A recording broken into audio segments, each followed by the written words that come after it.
The arena roared like a thunderstorm made of voices, dozens of alien species packed into the great Colosseum of the Zarketh Empire. This was not war. This was sport. This was theater. This was power-made spectacle. Each empire world sent their mightiest gladiators to prove strength, to gain favor, to survive long enough for another day of blood.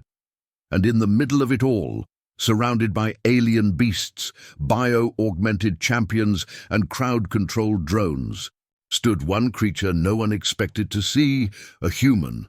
Corporal Jack Moran stood still, muscles tense beneath a torn grey prison shirt. His dark eyes scanned the arena slowly. 1,000 meters across, open-topped, sniper towers, 2, drones above, non-lethal crowd control only, hidden speaker grates, 6. The walls pulsed with biosteel veins and shimmered with force field hums. He counted the beat. 1, 2. Power cycles every 7 seconds. Jack didn't look scared. He didn't even look angry, just quiet, focused. To the Zarkeths, he was a joke, a primate in boots, no neural weaves, no carapace armor, no claw-Regan tanks. Just a scarred, stone-faced soldier from a world that refused to kneel to the Empire, but they didn't understand humans. Not yet. 3 weeks earlier, Jack had been captured near the outer ring during a botched extraction. His squad had been ambushed, gassed, and taken. The other humans, engineers, scientists were shipped off to labor camps or disappeared. Jack, though, they kept in a deep cell, watched him, studied him, called him Specimen 47. They thought they'd broken him. They thought wrong. Jack watched every move, every shift change, every hesitation in a guard's grip, every soft beep of their doors. He mapped the prison in his head like a strategy game, not because he planned to escape, no. He knew he was too far behind enemy lines, but he would not die ignorant. He would not die unprepared. Then the offer came. The Zarkeths, Board of Waiting, staged a political theater move. Earth had sent a tiny diplomatic envoy, some poor bureaucrats hoping to quietly retrieve their citizens. The Zarkeths, arrogant in their power, refused, but they made a show of generosity. If the Terrans want one of their own, the Arch-Chancellor had hissed on public broadcast, they may fight for them in the arena, one against all. It was a joke, an insult. They expected the humans to decline, to grovel, or send a weakling to die quickly. But Jack Moran stepped forward, silently. He didn't ask for weapons. He didn't negotiate terms. He only said one thing: open the gate. Now, here he stood, surrounded by armored predators bred for slaughter. The announcer's voice, twisted and metallic, boomed in a dozen languages, describing each fighter, their kills, their species, their glorious titles. When it came to Jack, there was a pause. No record of victories, the voice said. Species, Terran, weapon of choice, none. The crowd laughed. Jack didn't. From a royal viewing platform high above, the Arch-Chancellor leaned forward. Curious. The humans were known for their unpredictability, yes, but this was suicide. Back in the shadows, a diplomatic aide from Earth clenched her fists. She had tried to stop him. Jack had only looked at her once and said, I didn't come to win. I came to end it. The gates opened. 12 enemies charged. The crowd leaned forward in anticipation, ready to see blood. They got it, but not the way they expected. Jack moved like a storm trapped in flesh. He didn't dodge. He redirected. His fists landed like steel, bones cracked, teeth scattered like broken stars on the arena floor. One alien, 4 times his size, tried to grapple him. Jack dislocated its shoulder and used the momentum to snap its leg. Another came with plasma claws. Jack rolled under, kicked its knee sideways, and drove its own blade into its chest. It wasn't just violence. It was warfare, strategy, precision, brutal, beautiful, terrifying. Every move Jack made wasn't just to fight. It was to demonstrate, to broadcast the message Earth never got to say. Humans don't fight fair. They fight to win. In 7 minutes, Jack stood alone, breathing heavily, covered in blood that wasn't his. The arena fell silent. Then, someone, one voice, maybe two, began to cheer. Not humans, not even Sarcastic others. From conquered species, from oppressed worlds, from those who saw the message Jack delivered. You are not helpless. You are not broken. One human just walked into the Empire's sacred proving ground, and won. The Arch-Chancellor rose in fury. "This proves nothing," he declared, but the system disagreed. The crowd did not cheer as ordered. They questioned, they debated, they rewound the footage, frame by frame, move by move, studying the Terran's precision, his control, his sheer resolve. Within hours, videos of the fight spread across the Empire. Resistance cells took heart.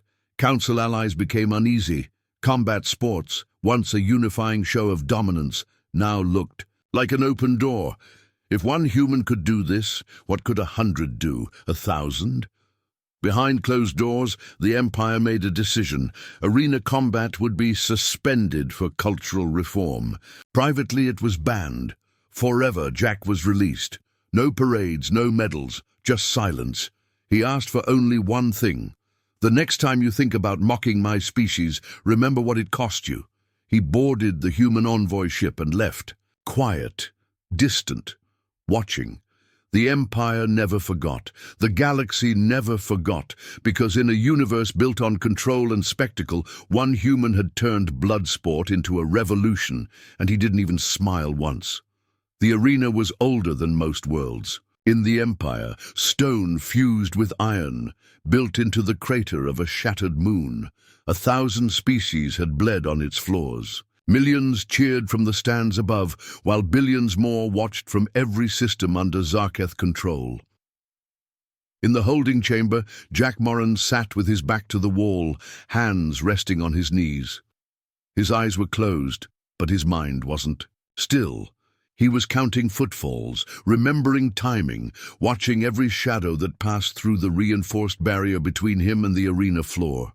Above him, in the grand balcony, the Sarcastic High Lords laughed. To them, this was sport, politics, control. They'd thrown a primitive into the blood pits to show the others what happened when you resisted their empire. Humans were still considered a curiosity, tough, adaptive, but unrefined. Nobody had expected one to volunteer, and yet here he was. Across from Jack, the gate groaned. Hydraulic locks hissed, ancient mechanisms clanking into motion. A hologram flickered to life in the center of the cell. It was a broadcast, empire-wide. A tall, thin Sarcastic with 4 arms and a silver crest stepped into the projection, his voice booming with theatrical venom. "People of the stars, behold. The anomaly. A Terran, alone, armed with nothing but ignorance and pride." The camera zoomed in on Jack. He didn't flinch, didn't blink, just stared. Today, he faces the Basilisk, a warrior bred from 3 apex predators. Let this be a reminder. Defiance is not noble, it is extinction. The hologram snapped off. Moments later, a sharp hiss of pressure announced the gate's final release. Jack stood. He walked forward, not fast, not slow, deliberate, controlled. As he stepped into the blinding light of the arena, the crowd exploded, jeering, mocking, howling in every language. Betting tokens flew from screens to sideboards. Odds were 900 to 1, and then the Basilisk entered. It was massive. 6-legged, plated with obsidian armor grown over genetically modified muscle. Its claws clicked on the stone. Its breath steamed in the cold air of the crater. Jack stared at it. No weapon, no armor, just a reinforced uniform and scarred hands. The Basilisk roared. Jack rolled his neck once, loosening his shoulders, then he sprinted forward. The crowd went, silent. The Basilisk lunged, jaws wide. Jack dove, not away but in, a slide under the beast's gut. His hands found what he needed, a loose scale near the thigh. He drove 2 fingers under it, ripped and twisted hard. The beast shrieked and stumbled. Jack rolled up behind it, grabbed a fallen bone spike from an old kill still buried in the sand, and jammed it between plates at the neck. The basilisk thrashed. Jack held on. He used the creature's own momentum, spinning with it, guiding it off balance, then rammed the spike deeper until the cracking echoed through the arena. With a final shudder, the monster collapsed. Dead silence. 1 second, then 2. Then the crowd erupted, not in cheers, but in pure, stunned disbelief. Jack stood over the beast. He didn't pose, didn't raise his fists. He just looked at the grand balcony and saluted. Quiet, human salute. High Lord Crevan rose from his seat, rage twisting his features. He turned to the Zarketh nobles beside him. This was a mistake, but it was too late. The broadcast had reached every system, every outpost, every species that had ever lost someone in that arena. They saw a human, alone, take down a weapon of genetic engineering and walk away without a scratch. Back in the preparation chambers, Jack didn't return to a cell. 2 Terran diplomats were already waiting. "You weren't supposed to win," one of them whispered. "I didn't win," Jack replied, wiping blood off his forearm. "I just showed them what we're made of." The diplomat stared as he walked past. Outside, the betting networks were in freefall. Bookmakers panicked. Military analysts scrambled. Propaganda networks blacked out. And in quiet council rooms, across the Empire, one phrase began to circulate. No more humans in the arena. They didn't cheer for him. They feared what he represented. The Zarketh Empire stretched across 1,000 suns, glittering with stolen worlds and conquered species. Its arenas, vast, brutal, and blood-soaked, were more than entertainment. They were law. To dominate in combat was to dominate in culture, status, and survival. Every species under the Empire's banner sent champions to fight in front of trillions. Gladiator games decided borders. They decided fates, but humanity wasn't part of the Empire, not officially.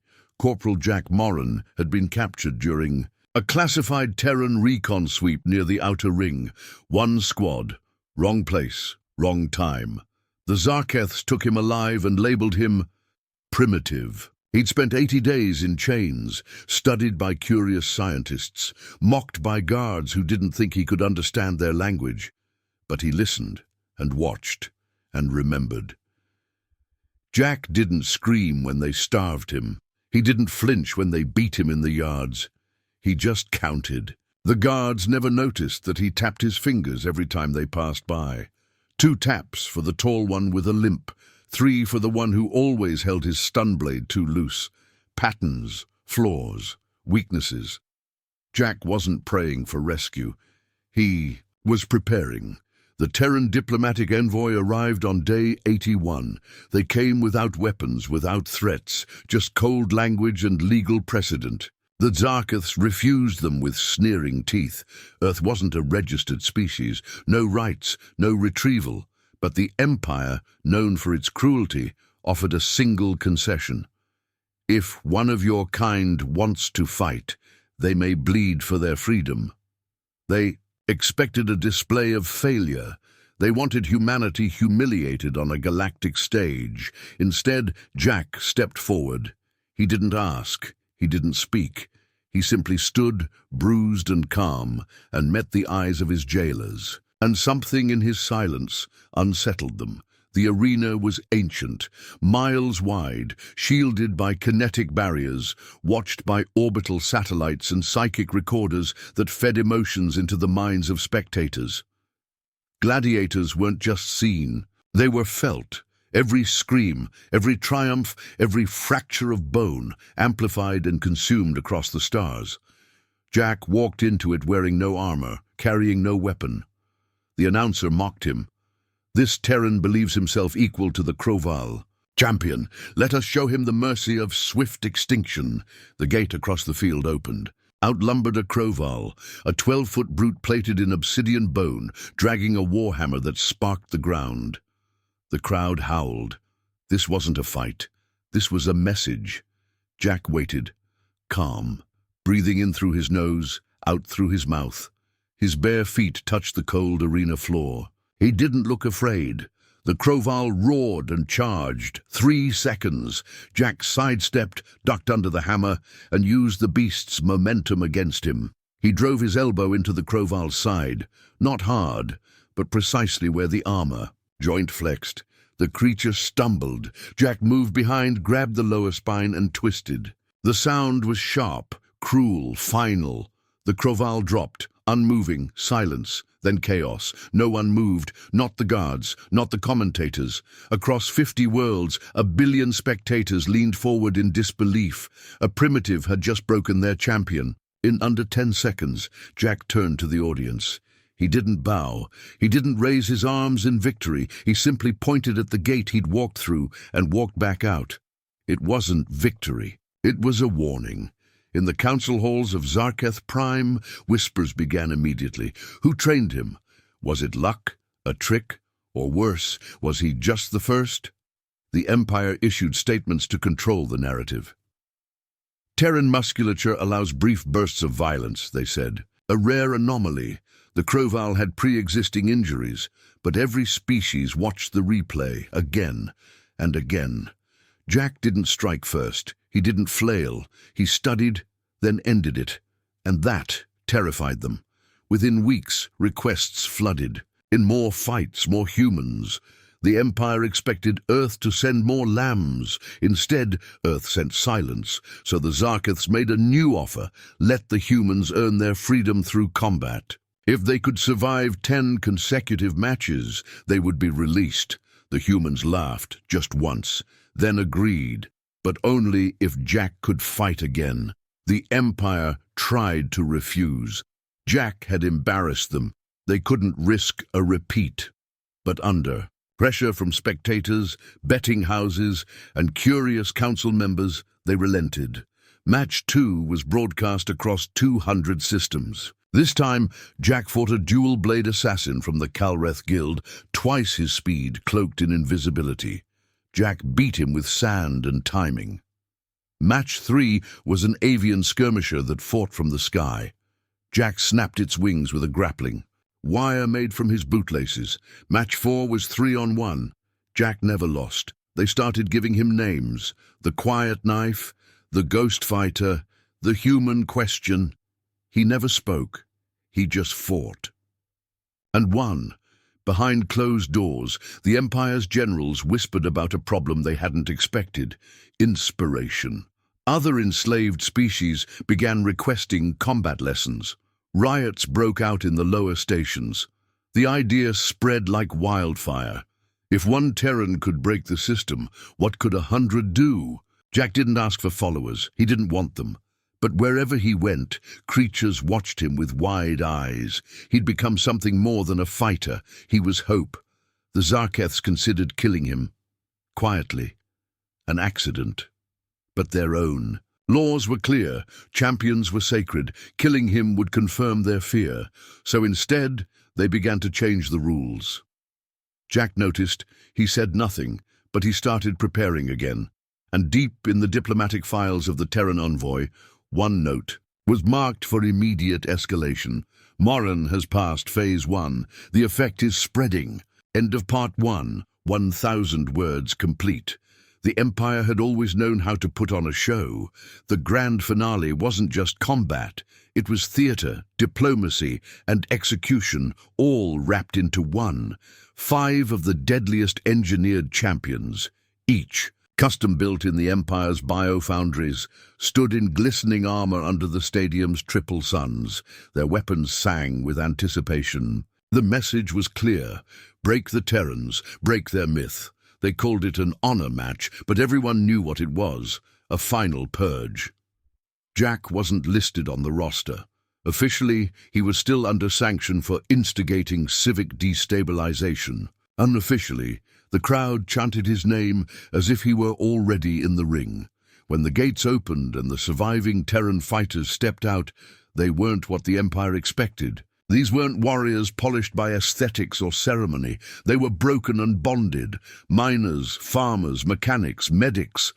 But their eyes burned with unity. The Empire wanted chaos. The Terrans brought choreography. The first blow came from the smallest human, Yara Vint, a Martian-born adolescent who had survived 2 arena matches through sheer adaptability. She dropped to her knees and let a charge pass over her, setting off a magnetic mine placed seconds earlier by her teammate. 1 champion down, 4 left. Jack stood behind the gate, watching every second through a tactical lens. He wasn't supposed to be there. He wore a plain vest marked support staff, but his eyes tracked every move. He didn't blink once. Inside the arena, chaos shifted. It wasn't the bloodbath the crowd wanted. It was worse for the Empire. The Terrans gave ground but didn't break formation. They traded hits, saved each other, made sacrifices. Each fallen comrade's loss was used as bait or cover. A trap was laid. A champion took it. 2 Terrans went down. But so did the second monstrosity. The audience, once drunk on screams, grew silent. Something alien filled the air. Respect, maybe. Even awe. The third horror, a towering insectoid bred from 4 different apex predators, cornered a human child from the audience. A fluke, a breach. The child had slipped through security. No one moved fast enough except Jack. He vaulted over the guardrail with a snarl like thunder. He hit the sand before the beast reached the child, lifting the boy into his arms and twisting to take the strike across his back. Flesh tore, blood sprayed. The creature reared again. A throwing blade whistled from the stands. It struck true. Roktalkin had never missed a target before, but this time it was more than precision. It was a declaration. Silence fell over the arena. The child wept in Jack's arms. Jack gritted his teeth and rose with one arm hanging limp, the other soaked in red. He nodded once at Rock. No words, just truth between warriors. The Emperor stood. The cameras caught his snarl before he turned off the broadcast. Feed. But it was too late. The stands erupted. Roktalkin leapt from his seat, shouting in every language he knew, "You made us watch for centuries. Now you'll see the truth." Chains broke. Slaves grabbed weapons discarded by guards who fled, rather than face the wave of bodies charging downward. Fighters stopped fighting and joined. The arena's walls, built to contain spectacle, weren't designed for rebellion. And still, the Terrans held formation. Jack, bleeding and half-conscious, pointed toward the gate. "Get the child out," he said. "No," said Yara, crying. "You get out." He smiled, half a smirk, half an apology, then turned. Behind him, the final champion roared. It didn't matter. He faced it anyway, unarmed, unbowed. He never reached it. 100 beings, alien, human, hybrid, collided with the monstrosity. Before it could touch him, Roktalkin stood atop its corpse, panting, covered in blood, laughing like a madman. Cameras kept rolling. One final order was heard from the Emperor's dais. "Execute the Terran." A rifle was raised. Rock soared. "Move faster." The soldier's head hit the sand. No one gave the next order. There were none left to give. The arena cracked at its foundation. Structural overload. The entire chamber shook. Fires bloomed across the walls. The spectacle had become a battlefield. The propaganda machine had eaten itself. As evacuation horns blared across the capital, the Emperor fled through a private channel, leaving his crown behind.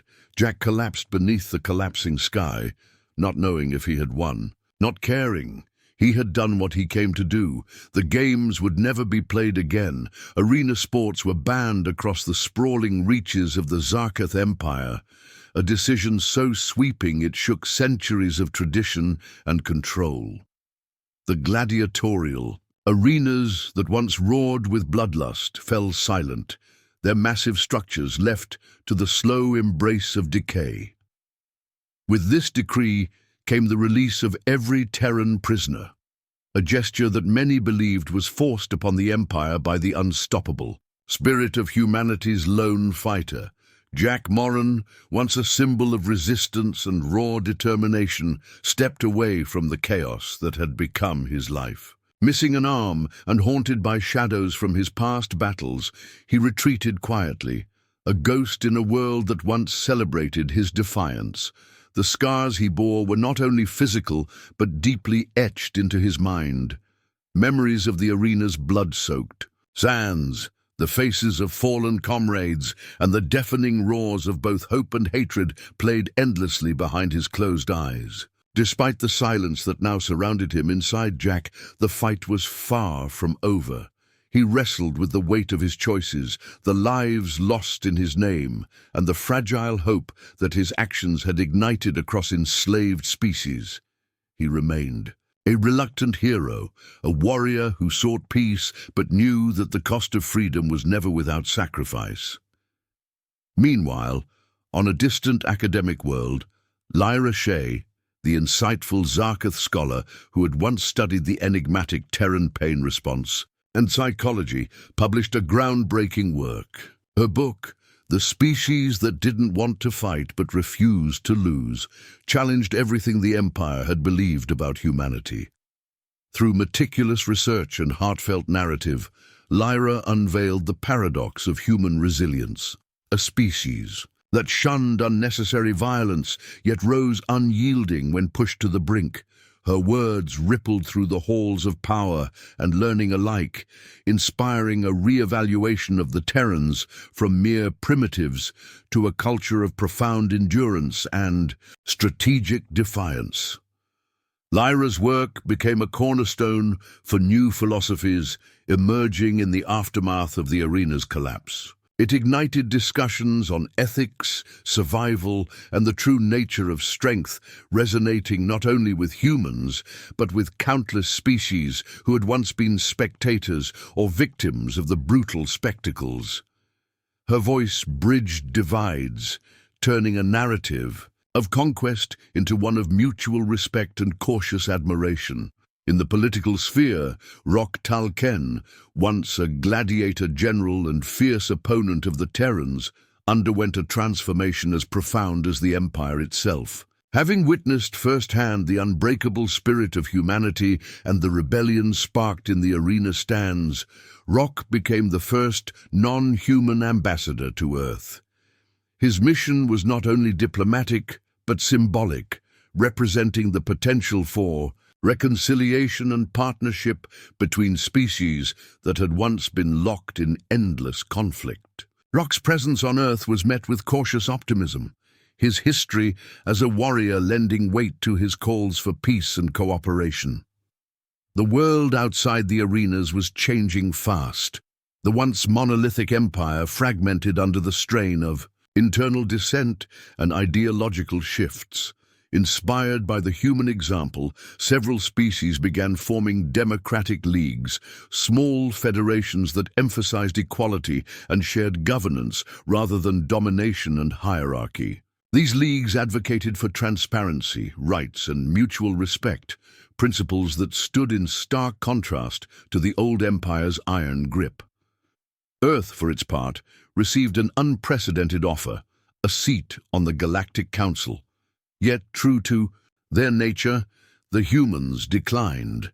The Council had long been a place where power and politics intertwined in complex games, but Earth insisted it would only join when every member, regardless of species, stood as equals.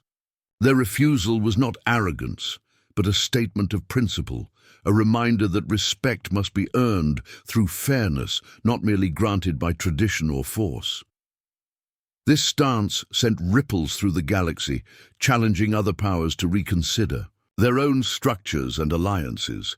Earth became both a beacon and a challenge, a symbol of unity through diversity and strength forged in resistance. The future remained uncertain, the path ahead fraught with challenges, but humanity's voice was now heard in the chorus of stars, not as a conquered subject, but as an unyielding force demanding a new order.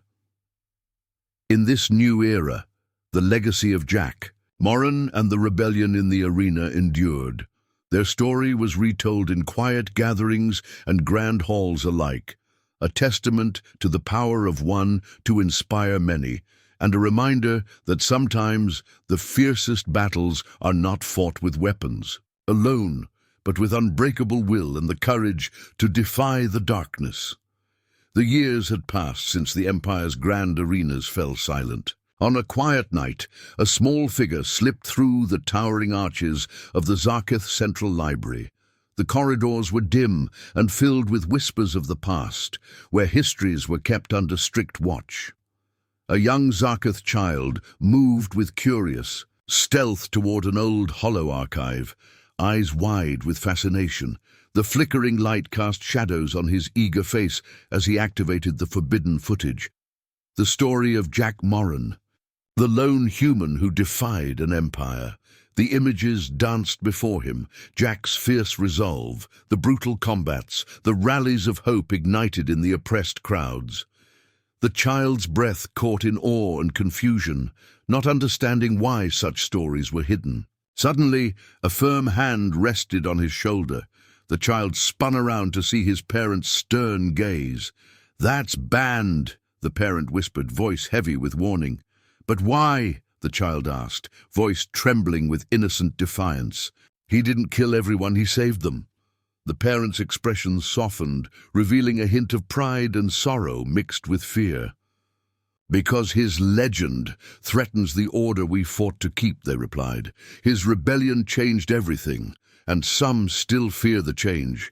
The child's gaze drifted beyond the hologram to the towering ruins visible through the libraries. Massive windows. The once magnificent arena lay overgrown with creeping vines and crumbling stone. Nature reclaiming the battlefield where countless lives had been lost and hope reborn.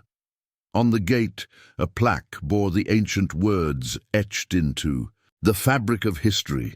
One species taught us how to dominate. One taught us how to endure. This was the Abolishment Edict 793, a law born from the ashes of rebellion and the fragile peace that followed. As the child's eyes lingered on the plaque, the final words appeared on the screen in shimmering script. They sent one.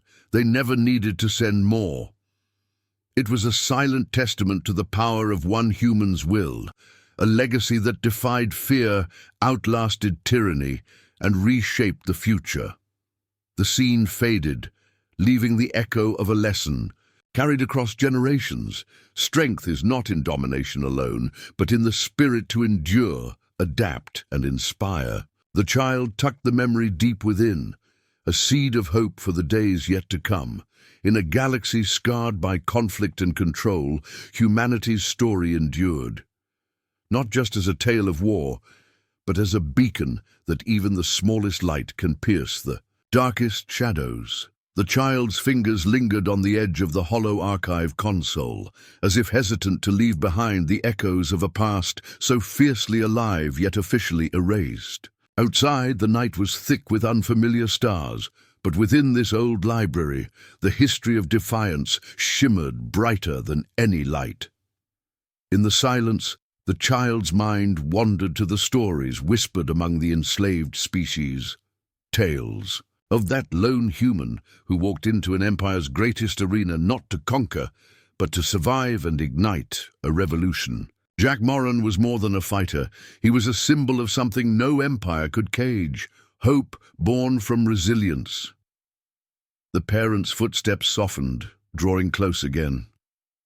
"Remember," the voice was gentle now, "the empire's fear was never the fight itself. It was that humanity showed a way to resist without breaking." Beyond the library, the city pulsed quietly, a blend of ancient architecture and alien innovation.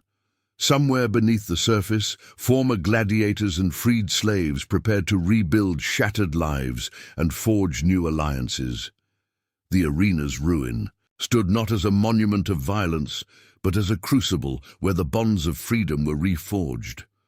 As the child gazed back at the darkened gates, a slow smile spread. This was the seed of change, a story forbidden to some, but carried proudly in the hearts of many. "One sent, many awakened," the child whispered. Far beyond, drifting in the black void between galaxies, the Terran ship known only as the Revenant continued its lonely voyage. Its hull bore the scars of countless battles, but on its prow glowed a single steady light, a beacon for those who dare to carry the story forward. The galaxy might have tried to erase humanity's defiance, but it had only etched the tale deeper into the fabric of the stars. For every shadow cast by empire, there would be a light that refused to fade, and in that light, the future was born.